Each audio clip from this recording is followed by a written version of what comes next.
معزز سامعین کرام، عزیزان گرامی، میرے محترم بزرگوں، بھائیو، دوستو، پیارے نوجوان ساتھیوں،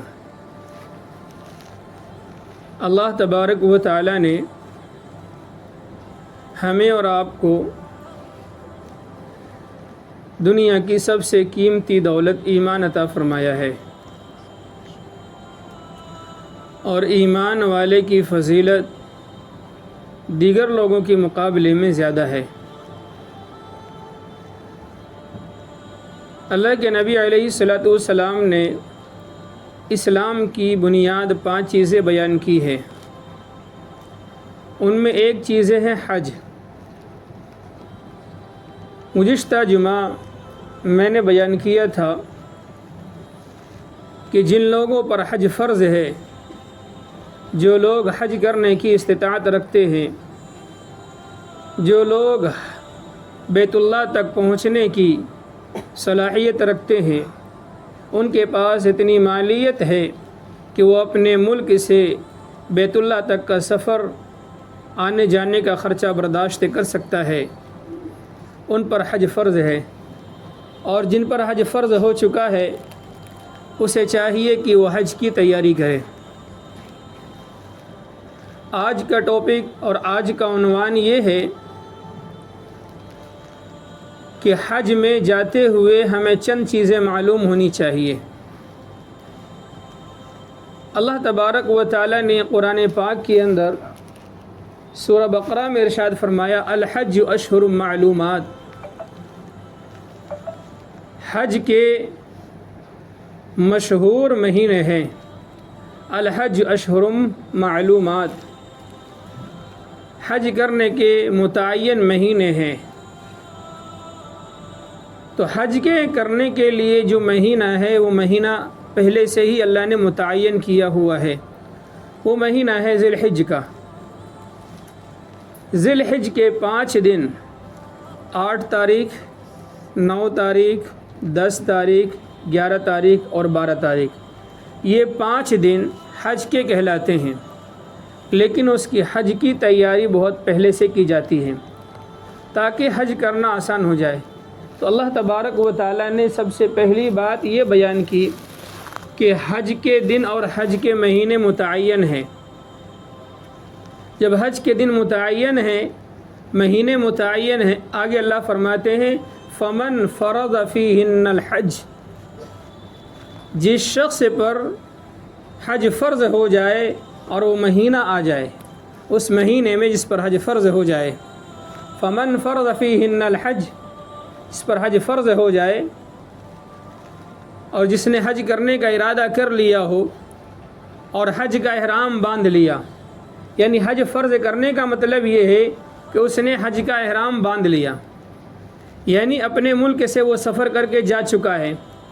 جانے کے بعد جب انہوں نے حج کا احرام باندھ لیا تو اللہ فرماتے ہیں 3 کام نہیں کرنے ہیں۔ حج میں 3 کام نہیں کرنے ہیں۔ پہلا کام اللہ فرماتے ہیں فلا رفث، یعنی بیکار کام نہیں کرنا، فحاشی کے کام نہیں کرنا، بے حیائی کے کام نہیں کرنا۔ رفث کہتے ہیں بے حیائی کے کام، جس سے انسان شرماتا ہو، ایسے کام نہیں کرنے چاہیے۔ اللہ فرماتے ہیں فلا رفث، بیکار کام نہ کرے، یعنی گناہ کے کام نہ کرے، بے حیائی والے کام نہ کرے۔ دوسرا فرماتے ہیں ولا فسوق، دوسرا حکم یہ دے رہے ہیں کہ فسق و فجور نہ کرے۔ فسق و فجور کہتے ہیں گناہ کو، چاہے وہ گناہ چھوٹا ہو یا بڑا، چاہے گناہ پوشیدہ ہو یا اعلانیہ۔ ولا فسوق، فسق و فجور نہ کرے۔ تیسری بات اللہ فرماتے ہیں ولا جدال فی الحج، حج میں لڑائی نہ کرے، جھگڑے نہ کرے۔ عام طور پر ان 5 دنوں میں جھگڑے ہوتے ہیں، لڑائیاں ہونے کے چانسز ہوتے ہیں۔ کیوں؟ اس لیے رش زیادہ ہوتا ہے۔ عرفات کے میدان میں سارے حاجی جمع ہوتے ہیں، مینا میں سارے حاجی جمع ہوتے ہیں۔ کبھی طواف کرتے ہوئے دقت آ سکتی ہے، کبھی کنکری مارتے ہوئے دقت آ سکتی ہے، کبھی دل میں خواہش یہ ہوگا کہ حتیم کے اندر نماز پڑھے۔ حتیم وہ حصہ کہلاتا ہے جہاں بیت اللہ بنا ہوا ہے، بیت اللہ کے پاس میں جہاں سے دروازہ ہے، جہاں پر مقام ابراہیم ہے، اسی کے سامنے ہی ایک حصہ ہے، تقریباً 4 فٹ کی دیوار ہے، جو ایک حصہ گھرا ہوا ہے، تھوڑا سا حصہ کھلا ہوا ہے، اس کو کہا جاتا ہے حتیم۔ یہ بھی بیت اللہ کا حصہ ہے، لیکن اللہ تبارک و تعالیٰ نے اس حصے کو کھلا اس لیے رکھا ہے کہ ایک ہے بیت اللہ کے اندر کا حصہ۔ دیکھو آپ کو میں مثال دے رہا ہوں، ایک ہے مسجد، ایک ہے مسجد کے باہر کا حصہ۔ مسجد میں سارے نمازی نہیں آ سکتے، کچھ نمازی باہر بھی رہتے ہیں، ایسے ہی بیت اللہ ہے اور بیت اللہ کا کچھ حصہ باہر ہے۔ تو بیت اللہ کے اندر سارے لوگوں کی انٹری نہیں ہے، وہاں VIP لوگ جو ہوتے ہیں نا، انٹرنیشنل لیول کے لوگ، اسے اجازت ملتی ہے، ہائی لیول کے جو لوگ ہوتے ہیں اسے اجازت ملتی ہے، لیکن عام پبلک جو ہے اس کے اندر نہیں جا سکتی۔ لیکن اللہ نے اسے بھی محروم نہیں کیا کہ جو عام پبلک دور سے آ رہی ہے، جو اس ملک کا باشی نہیں ہے، عرب کا باشندہ نہیں ہے، مسجد حرام کا باشندہ نہیں ہے، مسجد نبی کا باشندہ نہیں ہے، وہاں کا رہنے والا نہیں ہے، دیگر ممالک سے آ رہا ہے، ان کی بھی خواہش ہوتی ہے کہ بیت اللہ کے اندر نماز پڑھے۔ اللہ نے کہا ایک حصہ VIP لوگوں کا ہے، وہاں تو VIP کوٹے میں تو نہیں جا سکتے، ایک حصہ وہ ہے جو جنرل لوگوں کے لیے ہے، ہر ایک انسان جا سکتا ہے، کوشش کرو اس حصے تک پہنچنے کی۔ تو کوشش یہ ہوتی ہے کہ حتیم میں نماز پڑھے، اس حصے کا نام اللہ نے حتیم رکھا، جو خارج بیت اللہ ہے، بیت اللہ کے اندر ہی ہے لیکن بیت اللہ سے باہر کا حصہ بنا دیا گیا، اسے صرف دیوار دے کر کے وہ بیت اللہ کے اندر کا حصہ ہے، اس میں نماز پڑھنا گویا کہ بیت اللہ کے اندر نماز پڑھنا ہے۔ جو 4 دیواری آپ جو کالا سے غلاف لگا ہوا دیکھتے ہیں، اگر اس کے برابر میں جو دیوار لگی ہوئی ہے وہاں اگر کوئی اندر گھس کر نماز پڑھنے جائے، امام حرم کھڑے ہو کر نماز پڑھاتے ہیں۔ اب کبھی آپ ویڈیو وغیرہ دیکھتے ہیں یا تراویح وغیرہ سنتے ہیں تو دیکھتے ہیں امام بیت اللہ کے اندر نماز پڑھا رہے ہوتے ہیں، وہ حصے میں جہاں چاروں طرف دیوار ہوتی ہے، اگر اس حصے میں نماز پڑھ لے تو گویا کہ اس نے بیت اللہ کے اندر نماز پڑھی۔ تو بعض مرتبہ ایسا ہوتا ہے کہ حتیم کے اندر نماز پڑھنے میں دقت ہوتی ہے، تو اس میں لڑائیاں اور جھگڑے ہونے کی بھی خطرے ہوتے ہیں۔ اللہ فرماتے ہیں ولا جدال، اس میں جھگڑے مت کرنا۔ یہ 3 باتیں اللہ تبارک و تعالیٰ نے خاص طور پر تنبیہ کی ہے کہ یہ 3 چیزیں ایسی ہیں جو تمہارے حج کو غارت کر دے گی، تمہارے حج کو برباد کر دے گی۔ تو سب سے پہلی بات اللہ نے فرمایا کہ بے حیائی کے کام نہیں کرنے۔ دوسرا بات فرمایا اللہ تبارک و تعالیٰ نے فسق و فجور نہیں کرنا، گناہ کے کام نہیں کرنا۔ تیسرا جھگڑا نہیں کرنا، کسی سے لڑائی نہیں کرنا، ہر ایک سے پیار محبت سے ساتھ رہنا ہے۔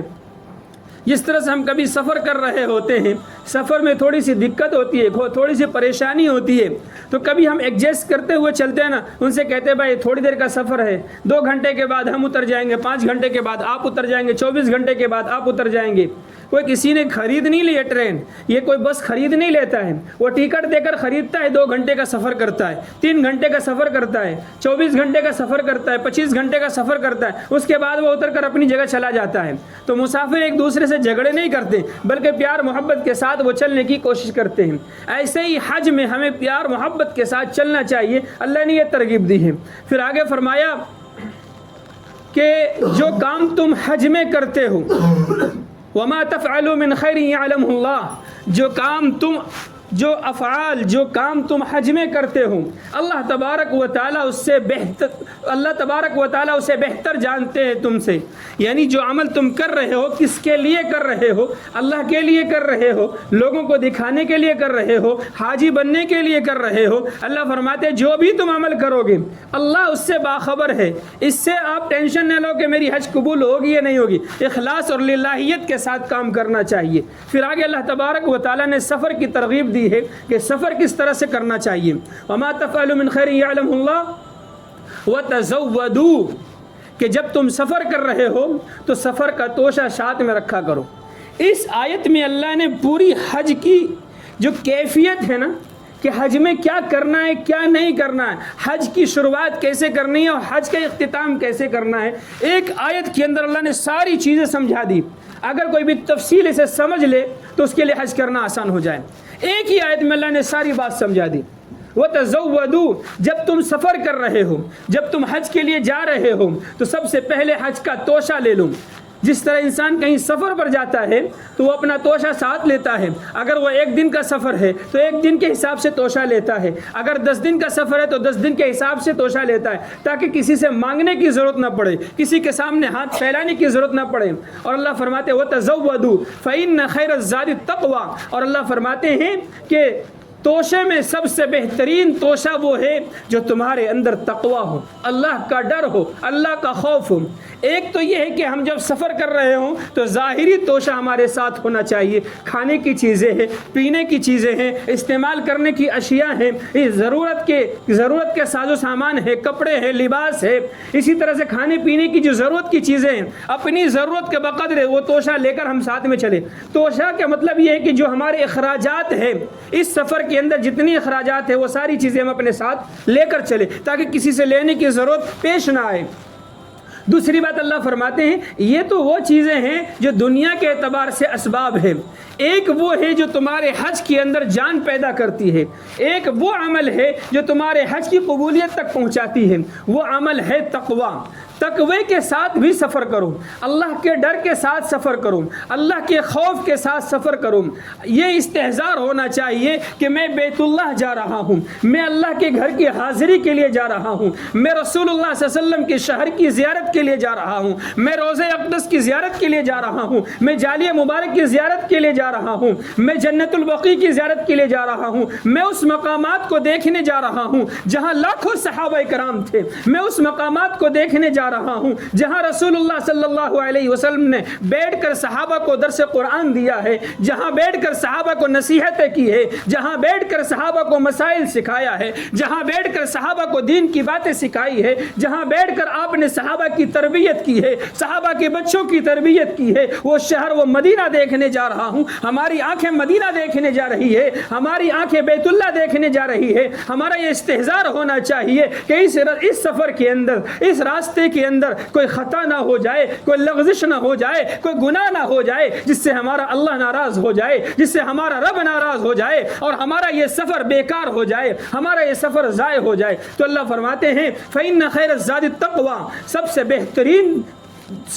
سے بہترین توشہ، سب سے بہترین زاد راہ تقوی ہے۔ اور آگے اللہ فرماتے ہیں تقوی والے وہی لوگ ہوتے ہیں، اللہ سے ڈرنے والے وہی لوگ ہوتے ہیں جو عقل مند ہیں۔ وَاتَّقُونِي يَا أُولِي الْأَلْبَابِ، اے لوگو تم مجھ سے ہی ڈرو اگر تم عقل مند ہو۔ ہمیں اپنے عقل مندی کا ثبوت دینا چاہیے۔ ہم اگر سفر کر رہے ہیں تو سفر کرتے ہوئے یہ استحضار ہونا چاہیے، یہ خیال ہونا چاہیے ہم رب کے دربار میں حاضری کے لیے جا رہے ہیں اور حضور کی زیارت، حضور کی قبر مبارک کی زیارت کے لیے جا رہے ہیں، حضور کی جالی مبارک کی زیارت کے لیے جا رہے ہیں، اور اسی طرح سے وہ شہر دیکھنے کے لیے جا رہے ہیں، وہاں بیت اللہ کے لیے حج کرنے کے لیے جا رہے ہیں۔ تو اس نیت سے جائے کہ ہم جو اعمال کریں گے، جو عمل ہمیں سکھایا گیا ہے، جو عمل ہمیں بتایا گیا ہے، جس طرح سے بتایا گیا ہے اس طرح سے کرنا ہے، تاکہ وہاں جا کر کے اپنے عمل کو قبولیت تک پہنچا سکیں۔ تو میرے بھائیو یہ سفر بڑا مبارک سفر ہے، بڑا مقدس سفر ہے۔ اس سفر میں اللہ جسے بھی لے کر جائے اللہ قبول فرمائے، بار بار اسے لے کر جائے۔ اور جو لوگ ابھی تک نہیں گئے ہیں وہ سب نیت کرے کہ اللہ تبارک و تعالی ہمارے لیے ایسے اسباب پیدا کر دے ہم سب وہاں پہنچ جائے۔ تو اس کے لیے ابھی سے تیاری کرنا شروع کرے، ابھی سے اللہ سے مانگنے شروع کریں۔ جب تک انسان اللہ سے مانگتا نہیں ہے، جب تک انسان اس کے لیے کوشش نہیں کرتا، جب تک اس کے لیے جد و جہد نہیں کرتا، اللہ اس کے لیے راستے نہیں کھولتا۔ اللہ فرماتے ہیں والذین جاہدوا فینا لنہدینہم سبلنا، جو شخص میرے راستے کا جد و جہد کرتا ہے، مجاہدہ کرتا ہے، مشقتیں برداشت کرتا ہے، ان کے لیے میں راستے کھولتا ہوں۔ جب تک ہم پریشانی، جب تک مصیبتیں، جب تک تکلیفیں نہ اٹھائیں، اس کے لیے کوششیں نہ کریں، اس کے لیے مجاہدے اختیار نہ کریں، اللہ راستے نہیں کھولے گا۔ میں آپ کو ایک مختصر ایک واقعہ سنا کر اپنی بات ختم کرنے جا رہا ہوں۔ ایک کتاب میں پڑھ رہا تھا، اس کے اندر ایک واقعہ لکھا ہوا تھا۔ ایک غریب شخص تھا، اسے حج کرنے کا بڑا شوق تھا، وہ حج کرنے کے لیے سوچ رہا تھا حج کیسے کرے۔ اور وہ کون تھا؟ ہم جیسا کوئی مالدار نہیں تھا، وہ آٹو چلانے والا، روز کا 500 روپیہ 1000 روپے کمانے والا بندہ، وہ کیسے حج کر سکتا تھا؟ اس نے دل میں نیت کر لی، اور اس دن سے اس نے نیت کر لی کہ انشاءاللہ مجھے 2 سال کے اندر حج کرنے جانا ہے۔ وہ سب سے پہلے جب آٹو نکالتا تھا تو جب وہ رات میں جب گھر واپس آتا تھا اس اوٹے سے جو آمدنی ہوتی تھی اس آمدنی کا کچھ حصہ ایک گلک کے اندر ڈال دیتا تھا اور باقی اپنی ضروریات پر خرچ کرتا. جتنی نمازیں وہ پڑھتا فجر سے لے کر کے عشاء تک کی جو 5 نمازیں ہیں ان 5 نمازوں کے علاوہ جو نوافل نمازیں ہیں ان تمام نمازوں کے بعد وہ کم سے کم 5 منٹ یہ دعا کرتا, اللہ میں اس سے جتنا ہو سکتا ہے میں حج کی تیاری کر رہا ہوں, بس تو مجھے قبول کر لے. یہ محنت کرتا رہا. کتابوں میں لکھی ہوئی ہے بات کہ وہ شخص محنت کرتا رہا. 6 مہینے نہیں گزرے, 7واں مہینہ شروع ہوا, انہوں نے حج کا اعلان نکل گیا. اب انہوں نے 7 مہینے جب شروع ہوئے اور حج کا اعلان نکل گیا, کچھ 2-4 مہینے پہلے نکل جاتے ہیں, اس نے حج کے فارم بھر دیے, جو ہوگا اللہ دیکھا جائے گا. اللہ کا کرنا ایسا ہوا کہ پہلے ہی فلائٹ سے اس کا نام آ گیا. اب یہ اور زیادہ پریشان, اتنے پیسے تو نہیں ہے کہ میں حج کر سکوں. پھر اللہ تبارک و تعالیٰ نے اس کے لیے ایسے وسائل پیدا کیے, ایسے راستے پیدا کیے کہ ان کے پاس اللہ تبارک و تعالیٰ نے ایسی غیبی نصرتیں کی کہ روزانہ جو اپنے لیے نکالتا تھا وہ خود بیان کرتا ہے کہ جب میں نے حج کے فارم بھرے اللہ نے ہمارے ساتھ وہ معاملہ کیا کہ روزانہ جتنا میں 1000 کماتا تھا اس کی برکت, فارم بھرنے کی برکت یہ ہوئی روزانہ میں 5 سے 7 ہزار 8 ہزار کمانے لگا. جتنا میں روزانہ جمع کرتا تھا اس کو میں نے ڈبل ٹیبل کر کے میں نے جمع کرنا شروع کیا, یہاں تک کہ وہ دن آتے آتے, وہ تاریخ آتے آتے ہمارے سارے اخراجات پورے ہو گئے اور میں نے سکون کے ساتھ حج کیے. اور اس کے بعد وہ خود بیان کرتے ہیں کہ ان کے بعد سے لے کر تسلسل کے ساتھ میں نے 40 مرتبہ حج کیا ہے.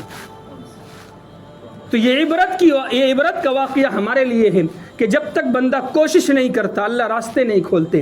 ہم کوشش کریں گے انشاءاللہ, آج سے نیت کر لے کہ انشاءاللہ ہم سب حج کریں گے. اللہ ہمیں اور آپ کو عمل کرنے کی توفیق نصیب فرمائے. وآخر دعوانا الحمدللہ رب العالمین.